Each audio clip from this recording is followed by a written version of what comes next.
আজকের সকালটা শুরু হয়েছিল একেবারে সাধারণভাবে। আসসালামু আলাইকুম। আশা করি সবাই ভালো আছেন, আল্লাহর রহমতে আমিও ভালো আছি। কিন্তু মনের ভিতরে ছিল একটু করে বিশেষ ভাবনা। পরিবারের জন্য কিছু মজার মুখরোচক রান্না করব। রান্না মানিয়ে তো শুধু পেট ভরা নয়, রান্না মানেই মনের এক ধরনের প্রশান্তি।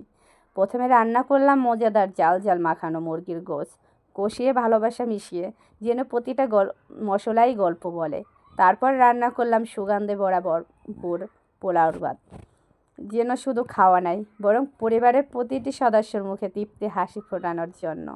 যখন রান্না শেষ হলো, চারপাশে বেশি বেড়ালো মশলা আর বসন্তি চালের গ্রান, ঠিক যেন সংসারে মাঝখানে একটু করেও শান্তি। সবাই একসাথে বসে খেলো, হাসলো, প্রশংসা করলো। এই ছোট মুহূর্তটাই যেন জীবনের আসল সৌন্দর্য। সংসার করতে গেলে শত কাজ, শত ঝামেলাই আসে, ক্লান্তি লাগে, কখনো হাল ছেড়ে দিতে ইচ্ছা করে। তবু এই ছোট ছোট তৃপ্তির মুহূর্তগুলো যেন আমাদের বাঁচিয়ে রাখে। একটা প্লেটে খাবার, পরিবারের হাসি, আর নিজের হাতে কিছু তৈরি করা গর্ব।